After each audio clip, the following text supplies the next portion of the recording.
नमस्कार। मेरा स्वास्थ्य जो है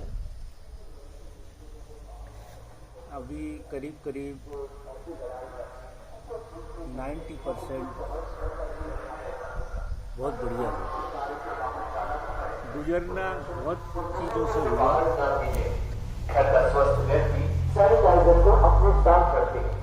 लेकिन क्या है कि हर चीज़ इस जगत में जिससे आप गुजरते हैं वो आपको एक अनुभव देती है और आपको मजबूत करती है। तो मेरी तरफ से अगर देखा जाए तो मुझे ऐसा लग रहा है कि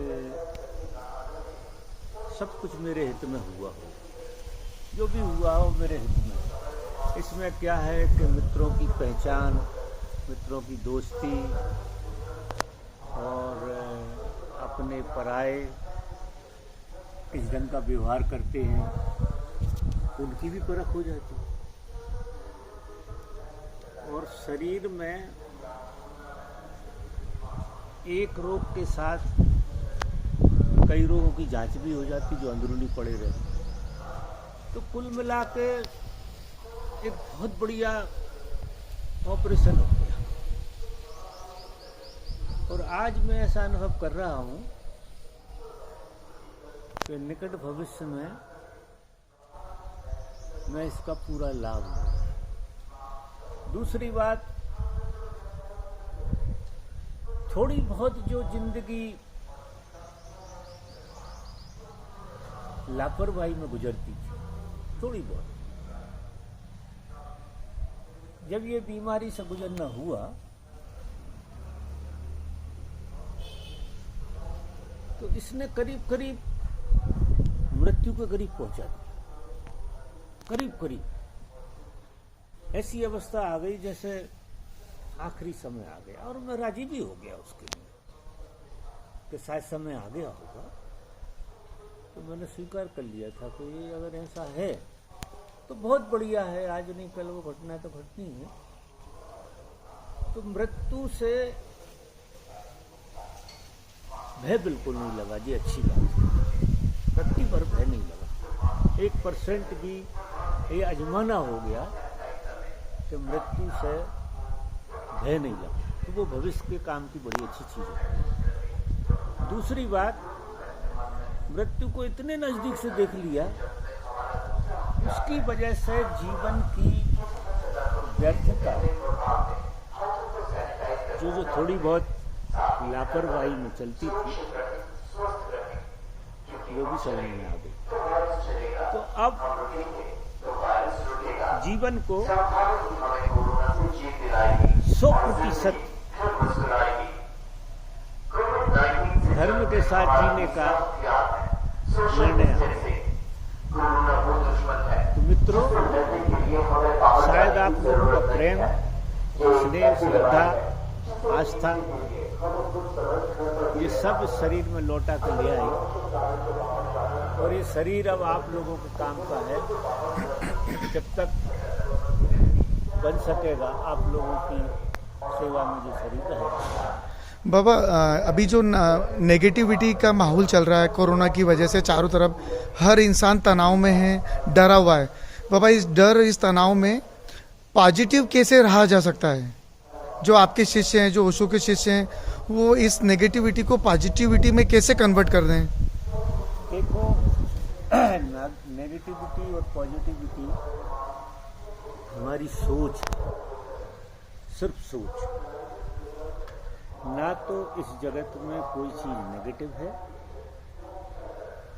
मूलतः, और ना कोई पॉजिटिव। ये कुछ ऐसा है जैसे ठंडा पानी और गर्म। गर्म पानी ठंडों में अच्छा लगता है, ठंडा पानी गर्मियों में अच्छा लगता है।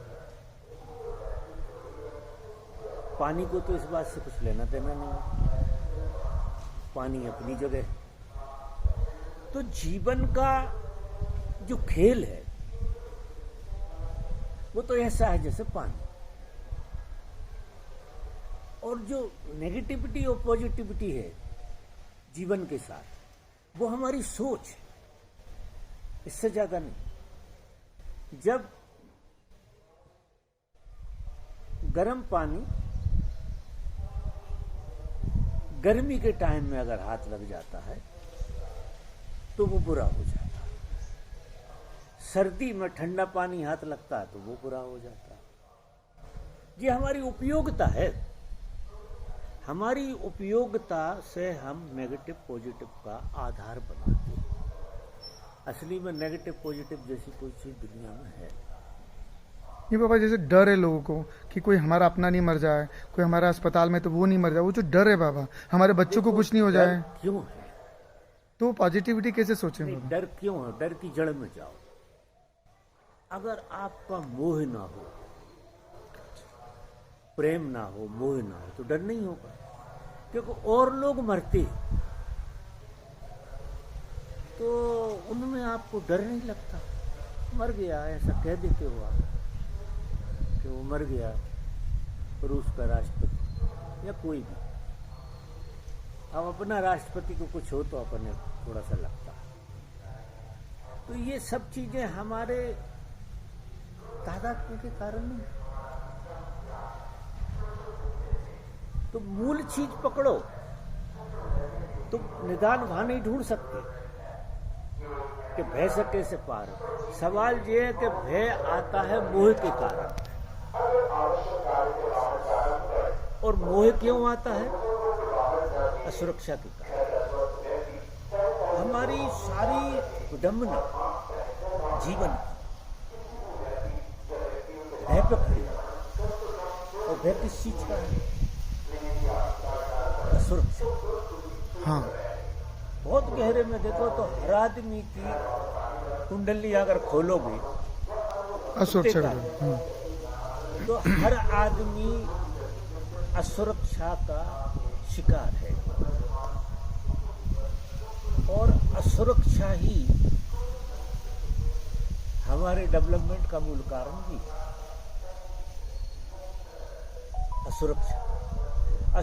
असुरक्षा प्रकृति दत्त एक देन है। ऐसा नहीं है कि मनुष्य ही असुरक्षित है, पशु पक्षी भी असुरक्षित। चींटी से लगा के हाथी तक सबको असुरक्षा का बोध रहता है। चींटी अपने ढंग से सुरक्षा करती है, हाथी अपने ढंग से सुरक्षा करता है। और जीवन जीने के लिए कुछ भ्रम चाहिए, क्योंकि जीवन बिना भ्रम के जिया नहीं जाता। खासकर मनुष्य को तो बहुत चाहिए। असुरक्षा आदमी को सुरक्षित होने का भ्रम पैदा कराता है कि मैं सुरक्षित हो जाऊं। उससे गति चलती है, उससे करंट बना रहता है, उससे जीवन में एक शेयरिंग होती है, बहुत सारी चीजें होती हैं। तो असुरक्षा भी बुरी चीज नहीं है, और मूल रूप से असुरक्षा है। मूल रूप से अगर देखो तो सबके गहरे में जो भय छुपा है वो असुरक्षा का भय है। और देखो जितनी सुरक्षा करता है आदमी उतना ही असुरक्षित होता जाता है। जब कोई आदमी टापरे में सोता है तो कम असुरक्षित होता है, क्योंकि वो राजी है कि अपन टापरे में हैं। और फिर उस आदमी को महल में सुला दो तो महल में सोने में उससे ज्यादा सुरक्षा का भान होने लगता है, जितना टापरे में नहीं था, जितना महल में लगने लगता। क्योंकि असुरक्षा का सारा खेल हमारे विस्तार से जुड़ा हुआ है। जितना ज्यादा आपका विस्तार होगा उतनी असुरक्षा का बोध होगा, और जितनी ज्यादा असुरक्षा होगी उतना आप विस्तार करोगे। अच्छा देखो, खेल देखो कैसा दुष्चक्र है जी। आज आप देखो जिनका विस्तार ज्यादा है वो ज्यादा सुरक्षित है, जिनका विस्तार कम है वे कम असुरक्षित है तो मनुष्य ही, लेकिन विस्तार पे ध्यान नहीं जाता कि हमारे मूल में हमारा विस्तार ही हमारी असुरक्षा का मेन कारण है। ये तो किसी के ख्याल में आता नहीं है। ऐसा लगता है विस्तार से सुरक्षित हो जाएंगे, ऐसा दिखाई देता है कि जितना ज्यादा विस्तार कर लो उतने ज्यादा सुरक्षित हो जाएंगे, और होता उल्टा है। मजा देखो, अगर मापदंड देखो, गणित देखो, तो जिन लोगों का विस्तार कम है फिर बड़े मजे से सोते, धड़ल्ले से सोते हैं कि नहीं? ऐसे सोते हैं पांव पसार के जिसका कोई हिसाब नहीं। और जिनने सुरक्षा का जितना जितना माहौल बना दिया वे सो नहीं पाते, वो तो सुरक्षा उन्हें बनी रहती है, देखना पड़ता है ये ना हो। क्योंकि देखो विस्तार तो सब करना चाहते हैं, कुछ लोग ऐसे हैं जो तुमसे छुड़ा के करना चाहते हैं, तुमसे छीन कर करना चाहते हैं, तुम्हें चिटिंग करके करना चाहते हैं, तुम्हें धोखा देना, क्योंकि हर आदमी इस खेल में लगा हुआ, संसार की रीति है, हर आदमी इस खेल में। तो इस विज्ञान को समझना पड़ेगा कि असुरक्षा जीवन में अनिवार्य है, असुरक्षा के साथ भय जुड़ा रहता है। वो असुरक्षा के साथ शांत कैसे रहेंगे फिर? शांत तो आदमी जब रह सकता है जब सुरक्षा का भ्रम निकाले। अच्छा, उसे ये साफ हो जाना चाहिए कि सुरक्षा जैसी कोई चीज दुनिया में है नहीं, असुरक्षा से राजी हो जाना चाहिए। जो असुरक्षा से राजी हो गया वो भय के पार चला। जैसे तुम आज मरने के लिए राजी हो जाओ 100%, तुम्हारे बहुत सारे भय पैदा हो रहे हैं, अभी तुम मर नहीं रहे लेकिन राजी हो। कोई मर नहीं रहे लेकिन राजी हो जाओ आज मरने के लिए। आप देखो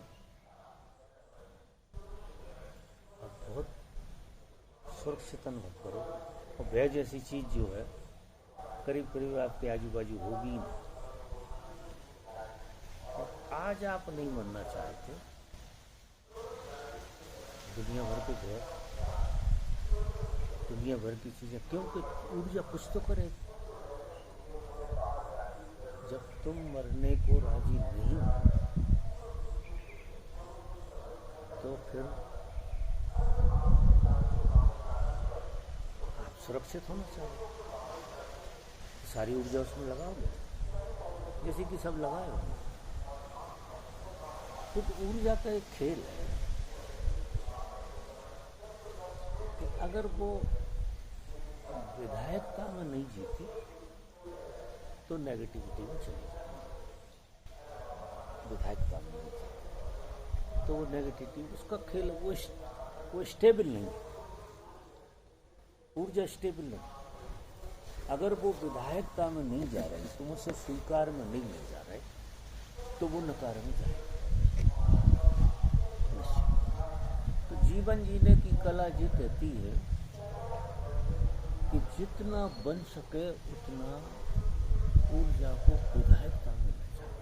मतलब विधायकता में ले जाने का मतलब बाबा दान, पुण्य, सेवा, ध्यान, क्या मतलब विधायकता में ले जाने का मतलब क्या बाबा? विधायकता का मतलब ये है कि आपकी एनर्जी सृजनात्मक, अच्छा, सृजनात्मक एनर्जी जो होती है तो उसका ये मतलब होता है कि व्यक्ति जीने पर ज्यादा भरोसा करता है, जीने के साधनों पर कम, जीने पर ज्यादा। क्योंकि विधायकता क्या है? जो तुम जीते हो वो विधायकता है, और जीने के लिए जो साधन जमाते हो वो नकारात्मकता है। जीने के लिए तुम तड़फड़ाते हो कि इससे जी लेंगे उससे जी लेंगे, वो नकारात्मकता है। क्योंकि ऊर्जा का लक्ष्य तुमसे हटके होती है। पॉजिटिविटी का मतलब यह है कि ऊर्जा का लक्ष्य तुम। नेगेटिविटी का मतलब यह है कि तुम्हारी जीवन ऊर्जा का लक्ष्य कोई और है, कोई चीज है, कोई व्यक्ति है, कोई जगह है, कोई व्यवस्था है। अगर जीवन का लक्ष्य बाहर है तो वो नेगेटिविटी, और जीवन का लक्ष्य तुम खुद हो तो वो विधायकता है। तो जीवन के लक्ष्य की परसेंटेज, क्योंकि ना तो कोई 100% विधायक हो सकता और ना कोई 100% नेगेटिव हो सकता।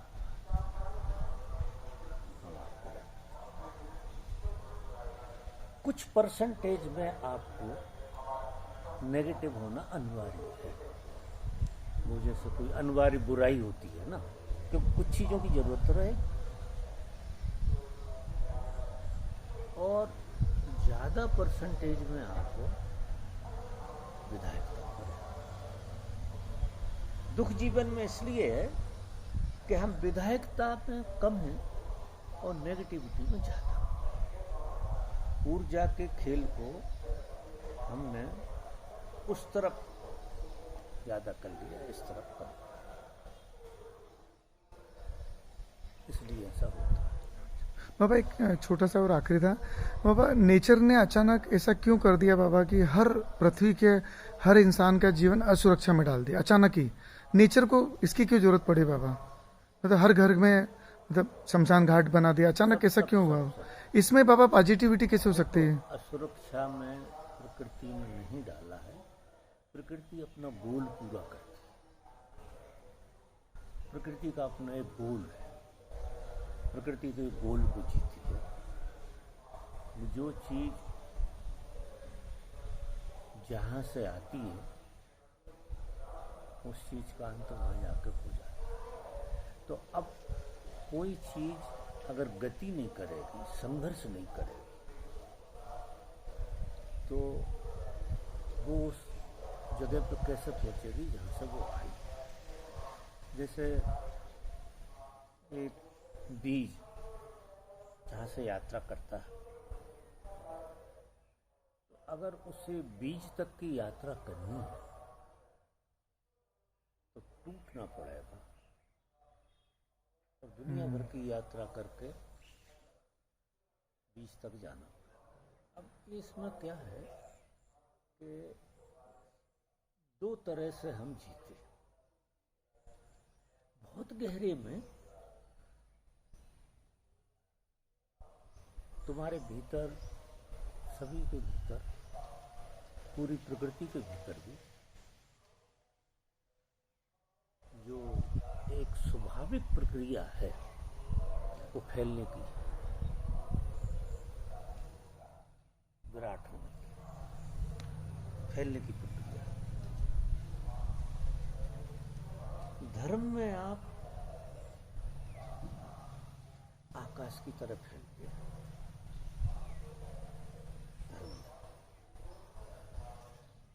लेकिन उस फैलने में किसी साधन की जरूरत नहीं, तो उसमें बंधन अनुभव नहीं होता और अच्छा लगता, जिससे धर्म का जन्म। तो प्रकृति का पूरा मूल स्वभाव है फैलना, तो वो इस तरह से फैल रही है। ये माया और ब्रह्म का खेल। माया और ब्रह्म। माया तुम्हें फैलाती है पदार्थ के द्वारा, और जब तुम पदार्थ के द्वारा फैलने का आनंद लेते हो तो पदार्थ में फंस जाती है। लेकिन मूल में प्रक्रिया फैलने की चल रही है। मूल में तुम फैलना चाहते हो, दिशा गलत है। ये तुम्हें भगवान ने स्वभाव बनाया कि तुम फैल के समष्टि हो जाओ। तुम व्यक्ति हो गए और समष्टि हो जाओ, तो दो तरह से फैलना हो रहा। माया के साथ तुम प्रकृति में फैल रहा है, पूरी प्रकृति फैल रही है। एक बीज, अनंत बीज, एक वृक्ष, अनंत वृक्ष, हर चीज फैल रही है, फैल रही है, पूरी प्रकृति फैल रही है। तो प्रकृति के साथ जब तुम जीते हो, तो तुम प्रकृति के साथ फैलने का आनंद लेते हो, लेकिन उसमें बंधन है, क्योंकि तुम किसी के साथ फैल रहे हो, फिर कितने ही फैल जाओ, कोई चीज तुम्हें पकड़े, मुक्त तो नहीं, बंद। और तुम जब धर्म में फैलते हो, तो तुम बिंदु से आकाश होते, एक बिंदु थे और तुम आकाश होते, तो आकाश की तरफ फैलते हो, उसमें तुम्हें आनंद आता है। अब प्रकृति में बंद बंद कर फैल फैल कर जब इतना थक जाता है और बिना फैले रह नहीं सकते, और फैलने में बंधन हो जाता है। जितना फैलते हो उतने बंध जाते हो। जो आदमी जितना फैलता है उतना बंध जाता है। अब देखो सरपंच जी स्कूल से बन गए, घर से बन गए, पत्नी से बन गए, अब जितने फैले उतने बंधे ही है ना, बोलो बंधे है कहीं। हर आदमी, कोई लंगोटी से बंध जाता है, कोई हीरे जवाहरों से बंध जाता है, लेकिन वो बिना फैले रह नहीं सकते। स्वभाव फैलने का है, बड़ा विचित्र खेल। ये माया में फंसा आदमी फैलने के चक्कर में, तो फैलने में आनंद आता है, तो उसे ऐसा लगता है कि मैं इतना फैल जाऊंगा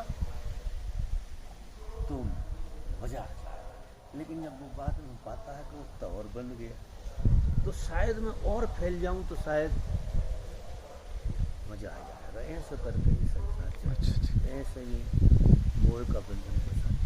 अब जब थक जाता है आदमी, थक जाता फैल के जो थक जाता, चाहे इस जन्म में थको चाहे अगले जन्म में थको, कोई भी साधु ऐसा नहीं होता। जन्मों जन्मों ये फैलने की प्रक्रिया से गुजरता है, चाहे वो राजा रहा हो, महाराजा रहा हो, बहुत बड़ा आदमी हो गया हो, जितना ज्यादा जो आदमी संसार में फैल जाता है वही आदमी साधु हो पाता है। अच्छा, ऐसा वैराग नहीं घटता। ये कहने सुनने की बातें, किसी को पकड़ के कह दो कि वैरागी हो जाओ, अगर उसके अचेतन में फैलने की पीड़ा नहीं होगी तो वो यहाँ पलट नहीं सकता। इसके अचेतन में फैलने की पीड़ा है, वही धर्म में ला सकता। और जिसके अचेतन में फैलने की पीड़ा है और जो जिसने खुद को फैला भी लिया है, जैसे बाबा अंबानी, तो इसका मतलब कि बाबा जो खुद को ज्यादा फैला लेगा वही वैरागी की तरफ आ भी सकता है। ये नियम, इसलिए संसार से डरना नहीं चाहिए। फैलो, कहाँ जाओगे? जितने फैलोगे उतनी पीड़ा से भरोगे, और जितनी पीड़ा से भरोगे उतने लौटने के चांस नहीं। ये खेल बहुत सुंदर है, ये ऐसा चलता। अब बस बंद करो।